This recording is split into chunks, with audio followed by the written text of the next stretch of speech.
नमस्कार सभी को। पहले हमने रीतिकाल के नामकरण के बारे में पढ़ा था, तो आज का विषय जो है रीतिकाल की परिस्थितियां। साहित्य के निर्माण में उस काल की परिस्थितियों का गहरा प्रभाव होता है। हर युग का वातावरण राजनीति, समाज, धर्म के क्रियाकलापों द्वारा निर्मित होता है।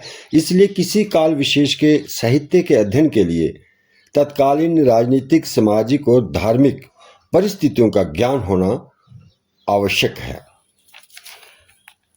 ये युग मुगल साम्राज्य के पतन, सामंती विलासिता, सामाजिक अवनति, धार्मिक आडंबर और दरबारी संस्कृति की प्रधानता का काल था, जिसका सीधा असर उस समय के कवियों पर पड़ा। तो अब देखें रीतिकाल की प्रमुख परिस्थितियां। पहला पॉइंट है राजनीतिक परिस्थितियां। मुगल सत्ता का धीरे धीरे पतन होने लगा।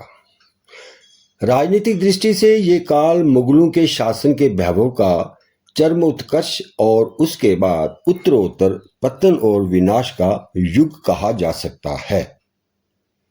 फिर शाहजहां के शासनकाल में मुगल वैभव अपनी चरम सीमा पर रहा था। जहांगीर ने अपने शासनकाल में राज्यों का जो विस्तार किया था, शाहजहां ने उसमें बढ़ोतरी भी की थी, लेकिन उसके बाद उसके पुत्रों में सत्ता के लिए संघर्ष शुरू होते ही इस वैभवशाली साम्राज्य का पतन शुरू हो गया। औरंगजेब ने दारा शिकोह की हत्या कर ज्यों ही शासन की बागडोर संभाली, त्यों ही जागीरदारों, राजाओं और हिंदुओं के धार्मिक उपद्रव आरंभ हो गए। आगे औरंगजेब की मृत्यु के बाद उसके पुत्रों में संघर्ष। औरंगजेब की मृत्यु के बाद उसके पुत्रों में संघर्ष हुआ।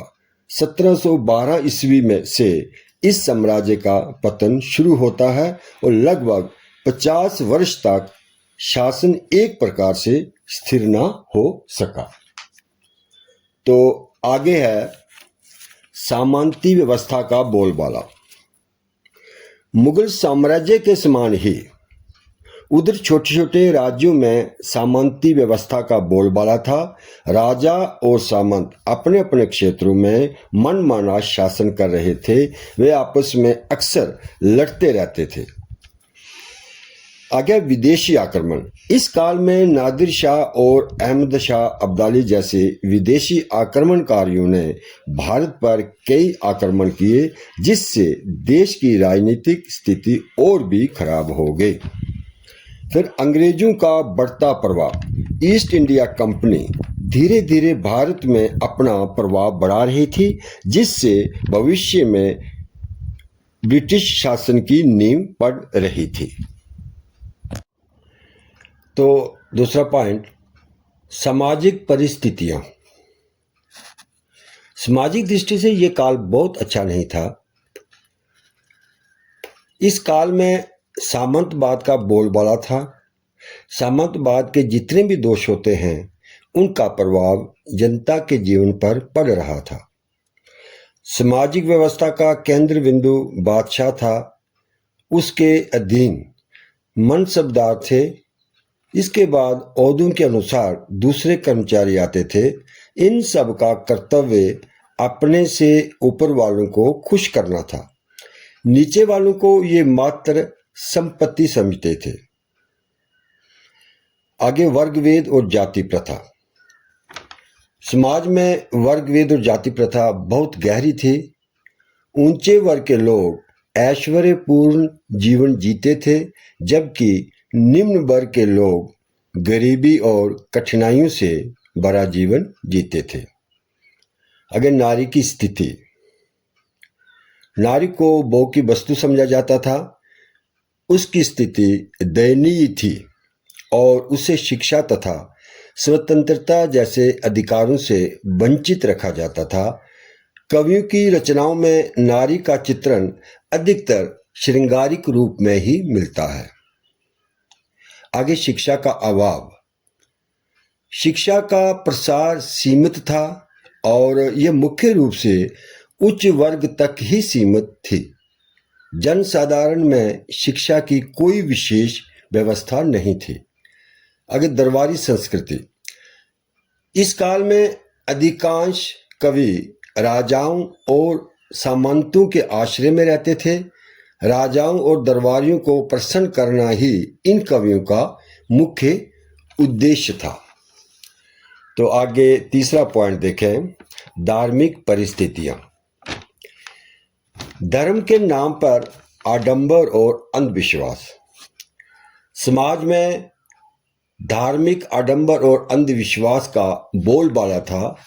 कर्मकांडों और रूढ़ियों को बहुत महत्व दिया जाता था। आगे मंदिरों में भी ऐश्वर्य और विलास की लीला। मंदिरों में भी ऐश्वर्य और विलास की लीला होने लगी थी। यह स्थिति यहाँ तक पहुँच गई थी कि हिंदू अपने आराध्य राम और कृष्ण का अतिशय श्रृंगार ही नहीं करने लगे थे, बल्कि उनकी लीलाओं में अपने विलासी जीवन की संगति खोजने लगे थे। आगे राम व कृष्ण को मंदिर से निकालकर दरबार में स्थापना। इस काल तक आते आते भक्तिकालीन पवित्रता और उदारता कम हो चुकी थी। राजा और सामंत ईश्वर भक्ति के स्थान पर लौकिक श्रृंगार और वासना की ओर आकर्षित हो गए थे। यानी वो जो भक्ति काल के समय जो ईश्वर के प्रति जो पवित्र भाव थे, उनमें वैसी स्थिति नहीं रही थी। तो अब पॉइंट जो 4 है देखें, साहित्य और कला की स्थिति। कला और साहित्य केवल मनोरंजन के साधन थे। साहित्य और कला की दृष्टि से इस काल को समृद्ध कहा जा सकता है। यद्यपि इस काल के कवियों और कलाकारों ने अपने आश्रयदाता मुगल सम्राटों, राजाओं या नवाबों के मनोरंजन के लिए ही सृजन किया, तो भी कला और साहित्य के क्षेत्र में बहुत विकास हुआ। श्रृंगार रस प्रधान काव्य की रचना।